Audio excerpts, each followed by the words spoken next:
Hello everyone. आज हम पढ़ने जा रहे हैं अध्याय 6 का पार्ट 15। और आज पार्ट 15 में हम पढ़ेंगे कि बल आघूर्ण द्वारा किया गया कार्य यानी work done by torque and उदाहरण 6.12 को हम जानेंगे। तो बात करते हैं वर्क डन बाय टॉर्क यानी बल आघूर्ण जो होता है उसके द्वारा किस प्रकार से कार्य किया जाता है, वो हम कैसे कैलकुलेट करते हैं। ठीक है। जैसे कि हम स्थानांतरित गति में क्या करते हैं कि एक बल द्वारा किया गया कार्य किस तरह से होता है, इसी तरह से हम यहाँ पढ़ने जा रहे हैं कि बल आघूर्ण द्वारा किया गया कार्य कितना होता है और कैसे उसे कैलकुलेट किया जाता है। तो डायग्राम में हम देखते हैं कि एक अचल अक्ष के परितः यहाँ पे हमारे पास एक कर्ण P1 है। P1 यहाँ पे एक पार्टिकल है और P1 जो पार्टिकल है वो C के सापेक्ष जो है वो ds1 दूरी तय करते हुए क्या करता है, P1 पोजीशन में पहुंचता है। और जब ये P1 पोजीशन में पहुंचता है तो उस पर जो विस्थापन होता है, कितना विस्थापन हुआ, ds1 का विस्थापन हुआ। और d थीटा जो है उसने इतना डिस्प्लेसमेंट उसका हुआ है। इस P1 पर जो बल लगाया जा रहा है वो F1 बल है। तो हम ये कैलकुलेट करना है कि इस F1 बल के द्वारा P पर कितना कार्य किया जाता है। ठीक है। यानी P1 पर लगे बल दैट इज F1, इसके द्वारा कितना कार्य कितना वर्क डन किया जाता है वो हमें कैलकुलेट करना है, क्योंकि इसके द्वारा यहाँ पे बल आघूर्ण भी लगेगा। ठीक है। तो लेट्स सी हम कैसे इसे कैलकुलेट करने वाले हैं। सबसे पहले हम बात करते हैं कि कण पर जो बल द्वारा किया गया कार्य होता है वो होता है dw is equals to F1 ds। ठीक है। हमें जानते हैं वैसे सिंपल इक्वेशन से अपने कि कोई बल होता है वो जो कार्य करता है वो होता है dw बराबर F ds। तो यहाँ से हम देख सकते हैं कि F ds cos फाइव होता है, इसको हम ओपन कर सकते हैं। यहाँ से अगर हम देखें तो ds जो है दैट इज चाप, कहीं ना कहीं ये चाप है एक तरह से। तो चाप बराबर जो आर्क बराबर होता है वो होता है कितना, इसकी radius that is r1 multiply इसका एंगल जितना डिस्प्लेसमेंट हुआ है वो d थीटा। तो हम लिख सकते हैं ds1 की जगह पे r1 d थीटा हमने लिख दिया है साइन अल्फा। ठीक है। तो इस तरह से हमने यहाँ से d1 हमने लिख दिया है, दिस इज फर्स्ट इक्वेशन, हम इसको मान सकते हैं। ठीक है।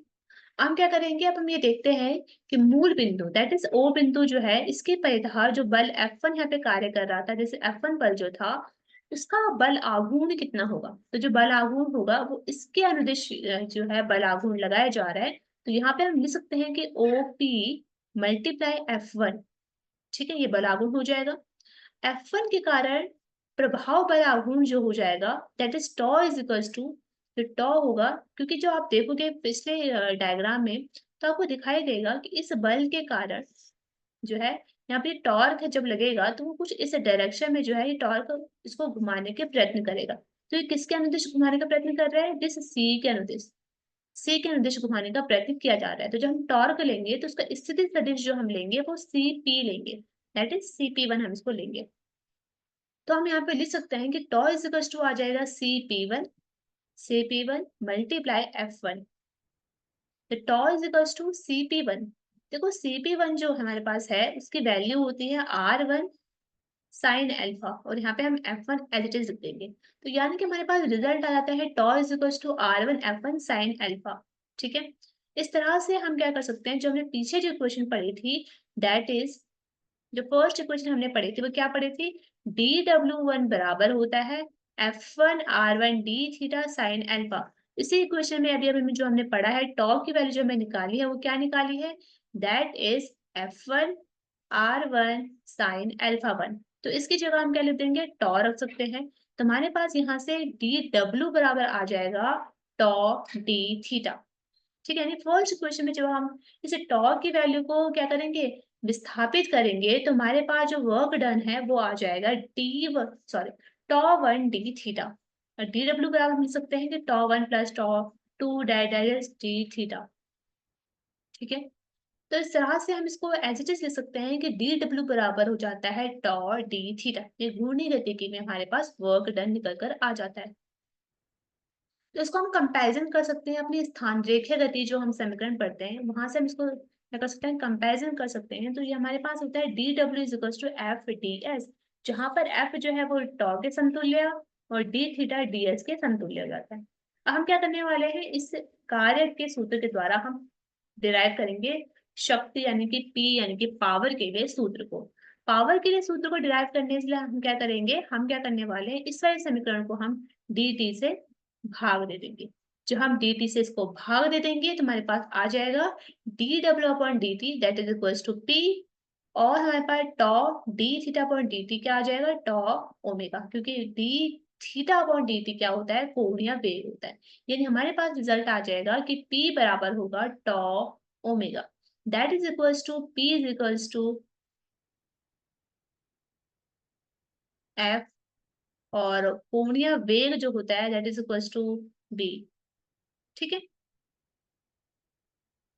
तो हम कह सकते हैं कि एक पूर्णता, तो इस तरह से हमारे पास कार्य का सूत्र निकल चुका है और साथ साथ शक्ति का सूत्र भी निकल चुका है। अब हम क्या करने वाले हैं कि एक पूर्णतः दृढ़ पिंड में विभिन्न कणों की कोई आंतरिक गति वहां पे नहीं होती है, हम ये जानते हैं। अतः जो बाह्य बल आघूर्ण होगा इसके द्वारा किया गया कार्य विस्तृत नहीं होगा। परिणाम स्वरूप जो पिंड की गतिज ऊर्जा होती है वो बढ़ती ही चली जाती है। यहाँ पे अगर हम गतिज ऊर्जा की बात करें, जो वृद्धि दर होगी गति ऊर्जा की, that is equal to D upon D T I omega square upon T होता है। हम गति के सूत्र को हम जानते हैं कि k बराबर क्या होता है, गति का सूत्र हाफ आई ओमेगा स्क्वायर। ये हम सूत्र को डिराइव कर चुके हैं पिछले वाले लेक्चर्स में। तो यहाँ पे हम लिख सकते हैं कि गति ऊर्जा में जो वृद्धि की दर होती है वो होती है D upon D theta, D upon D T I omega square upon to. यहाँ पे इसको हम क्या करेंगे, डिफ्रेंशिएट करेंगे, यानी इसको अवकलन करेंगे तो हमारे पास ये निकल कर आ जाता है। ठीक है, तो हम ये मानते हैं कि समय के साथ पिंड का जो जड़त्व आघूर्ण दैट इज आई वो नहीं बदलता है, यानी कि पिंड का जो द्रव्यमान होता है वो स्थिर रहता है, तब पिंड क्योंकि दृढ़ पिंड है वो इसलिए इसके सापेक्ष घूर्णन अक्ष की स्थिति जो है वो नहीं बदलती है। तो यहाँ पर जो कोणीय त्वरण होता है that is equal to D omega upon D T. हम पिछले क्वेश्चन को अभी कंटिन्यू कर रहे हैं, तो वहां पे हम D omega upon D T की जगह अल्फा को रिप्लेस कर देंगे, तो हमारे पास रिजल्ट आ जाएगा D omega upon D T I omega square upon two is equal to I omega alpha. तो इसको हम यहाँ पे क्या कर सकते हैं कि कार्य करने की दर जो दैट इज पावर, यहाँ पे कार्य करने की दर का मतलब है पावर, उसको हम गति ऊर्जा में जो वृद्धि की दर है उसको अगर हम बराबर रखें तो हमारे पास रिजल्ट आएगा। हमने देखा था कि P बराबर हमारे पास आया था टॉ ओमेगा, और गति ऊर्जा में वृद्धि की दर आई थी आई ओमेगा अल्फा। अगर इसको इक्वेट करें तो हमारे पास यहाँ से जो रिजल्ट आएगा that is equal to tau is equal to I alpha आ जाता है। यहाँ से हमने रिजल्ट निकाला है बल आघूर्ण, जड़त्व आघूर्ण एवं कोणीय त्वरण में संबंध। ठीक है, तो यहाँ से अगर आपके पास क्वेश्चन आता है कि आपको रिलेशन फाइंड आउट करना है बल आघूर्ण के बीच में, जड़त्व आघूर्ण या कोणीय त्वरण के बीच में, तो आप इस तरह से इसको रिजल्ट को डिराइव कर सकते हैं। सबसे पहले आपको शक्ति के लिए सूत्र डिराइव करना है, फिर गतिज ऊर्जा में वृद्धि दिखानी है उसको, फिर आपको कंपैरिजन करना है दोनों का, और फिर आपका रिजल्ट जो है यहाँ पे निकल कर आ जाएगा। इस चार्ट से हम इजिली अभी तक हमने जितने भी कॉन्सेप्ट समझे हैं रेखीय गति में और उसका संतुलन जो देखा है घूर्णी गति पे, वो हम एक ही चार्ट से समझ सकते हैं। हमने देखा है विस्थापन जो हम रेखीय गति में देखते हैं तो वह एक्स को देखते हैं, लेकिन यहाँ पे हो जाता है कोणीय विस्थापन दैट इज थीटा। वेग जो होता है that is equal to d x upon D t, और यहाँ पे होता है कोणीय वेग omega is equal to d theta upon D t. जो त्वरण होता है वो ए से प्रदर्शित करते हैं that is equal to d v upon D t. यहाँ पे होता है कोणीय त्वरण alpha is equal to D omega upon D t. द्रव्यमान यहाँ पे m होता है, जबकि यहाँ पे हम जड़त्व आघूर्ण दैट इज I पढ़ते हैं। F F बराबर ma, और यहाँ पे बल आघूर्ण tau is equal to I alpha. D DW that is कार्य जो होता है वो होता है FDS, यहाँ पे हम कार्य पढ़ते हैं टॉ डी थीटा को। गति ऊर्जा k is equal to half m v square, यहाँ पे गति ऊर्जा होती है हाफ आई ओमेगा स्क्वायर। शक्ति P is equal to f v होती है, जबकि यहाँ पे होती है P is equal to tau omega. संवेग P is equal to m v होता है, जबकि यहाँ पे कोणीय संवेग L is equal to I omega होता है। तो ये चैप्टर में हमने ये सारी चीजों को एक एक करके हमने टर्म्स को पढ़ा था, तो ये आपको सारे जो यहाँ पे आने चाहिए। सो हम बात करते हैं उदाहरण 6.12 को। ठीक है, तो यहाँ पे कहा गया है कि एक नगण्य द्रव्यमान वाली एक रस्सी है। रस्सी जो है वो एक 20 केजी द्रव्यमान एवं 20 सेंटीमीटर त्रिज्या के गतिपालक पहिए के रिम पर लपेटी हुई है। तो डायग्राम देख सकते हैं कि ये जो गोला आपको दिखाई दे रहा है ये एक पहिया है। ठीक है, और पहिए से जो आपको ये लंबी से कोई चीज दिखाई दे रही है ये एक रस्सी है। ठीक है, तो इस पहिए का हमें द्रव्यमान दे रखा है, इसकी रेडियस यानी कि त्रिज्या गिवन है।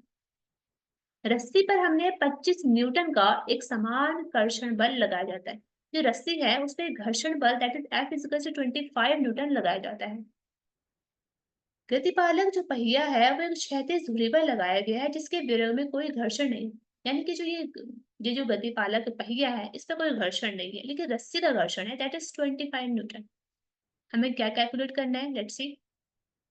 तो फर्स्ट पार्ट में हमें कैलकुलेट करना है इस पहिए का कोणीय त्वरण, यानी कि अल्फा जो हमें कैलकुलेट करना है। तो कैसे हम कैलकुलेट करेंगे अल्फा को, लेट्स सी। हम इसके लिए सूत्र हमें पता है, that is tau is equals to I alpha. ठीक है। वैसे हमारे पास बहुत सारे सूत्र है कोणीय त्वरण के, लेकिन हमें उसी सूत्र को यहाँ पे यूज करना होगा जिस हिसाब से हमें इंफॉर्मेशन गिवन होगी। ठीक है। तो हम क्या करेंगे कि ये सूत्र हम यहाँ पे लगाएंगे, that is tau is equals to I alpha. तो यहाँ से हम देखेंगे कि अल्फा तो निकल जाएगा, लेकिन उससे पहले हमें टॉ भी चाहिए और साथ साथ हमें आई भी चाहिए। तो हम जानते हैं टॉ जो होता है that is equals to F R. Tau यानी कि बल आघूर्ण जो होता है वो बराबर होता है एफ आर के। हमें एफ पता है दैट इज 25 न्यूटन, और आर भी हमें पता है रेडियस इसकी 20 सेंटीमीटर। इसको कन्वर्ट कर देंगे न्यूटन मीटर में, तो यह आ जाएगा 0.20 न्यूटन मीटर। तो यहाँ से बल आघूर्ण निकल चुका है। इसी तरह से हम जड़त्व आघूर्ण निकालेंगे। जड़त्व आघूर्ण जो होता है अपने अक्ष के पहिया पहिए का जड़त्व आघूर्ण जो होता है वो हो जाएगा हाफ एम आर स्क्वायर। यहाँ से एम की वैल्यू और आर की वैल्यू रख देंगे और रिजल्ट आ जाएगा जड़त्व आघूर्ण का 0.4 kg मीटर स्क्वायर। तो अब हम इजिली निकाल सकते हैं कोणीय त्वरण को। कोणीय त्वरण बराबर आ जाएगा हमारे पास 5.0 newton metre, but this is tau upon I. तो अल्फा बराबर आ जाएगा टॉ अपॉन आई। तो यहाँ पे वैल्यू पुट अप कर देंगे और रिजल्ट आ जाएगा कोणीय त्वरण का 12.5 पर सेकंड स्क्वायर। अब हमें ज्ञात करना है कि 2 मीटर जो रस्सी है वो खुलने पर कर्षण बल द्वारा किया गया कार्य ज्ञात करो। देखो ये रस्सी थी, वो क्या हो गया, 2 मीटर वो खिसक गई है। इनकी इसकी दूरी कहीं ना कहीं जो उसकी दूरी है उस वो 2 मीटर खिसक गई है, वो खुल गई है। तब आपको बताना है इस घर्षण बल ने कितना कार्य किया होगा। तो बहुत सिंपल है, आपको कार्य का सूत्र यहाँ पे लगाना है। तो कार्य का सूत्र क्या होता है, W बराबर होता है एफ डॉट एस। तो एफ मतलब 25 न्यूटन और एस कितना ये खुल गई है, 2 मीटर खुल गई है। तो रिजल्ट आ जाएगा 50 जूल। नेक्स्ट है कि इस क्षण पर, जो इस क्षण मतलब जो 2 मीटर रस्सी खुल गई है उस क्षण पर पहिए की गति ऊर्जा को ज्ञात करनी है। और ये मानना है कि पहिया शून्य से गति को आरंभ करता है। यहाँ पे गति ऊर्जा कैसे प्रारंभ करेंगे, मान लेते हैं अंतिम जो कोणीय वेग होगा उसको ओमेगा होगा। पहिए की गति ऊर्जा में जो वृद्धि होती है वो कितनी होती है, हाफ आई ओमेगा स्क्वायर होती है। पहिए विरामावस्था से गति आरंभ करता है तो हम इसका सूत्र लगा सकते हैं कि ओमेगा स्क्वायर बराबर ओमेगा नॉट का square equal to +2 alpha theta. Omega naught यहाँ पे 0 गिवन है हमारे पास। ओमेगा नॉट कितना है, 0 है, और हमें ओमेगा स्क्वायर नहीं पता है। ठीक है। देखो हमें ये कैलकुलेट करना है, तो यहाँ पे कैलकुलेट करने पर हमें पास आई भी चाहिए होगा और ओमेगा स्क्वायर भी चाहिए होगा। तो इससे पहले हम ओमेगा स्क्वायर की वैल्यू को पुट अप करने की कोशिश कर रहे हैं। तो कोणीय जो विस्थापन होता है थीटा वो बराबर हो जाता है खोली गई रस्सी की लंबाई या उसकी त्रिज्या के बराबर। तो यहाँ पे कोणीय विस्थापन कैलकुलेट कर लेते हैं। तो कोणीय विस्थापन हो जाएगा 2 मीटर, जितनी रस्सी खुल गई है और जितनी उसकी त्रिज्या है दैट इज 0.2 मीटर। वो रिजल्ट आ जाएगा 10 रेडियस। तो ओमेगा स्क्वायर कितना हो जाएगा हमारे पास, 2 मल्टीप्लाई 12.5 मल्टीप्लाई 10.0। इस तरह से हमारे पास ओमेगा स्क्वायर निकल कर आ जाता है।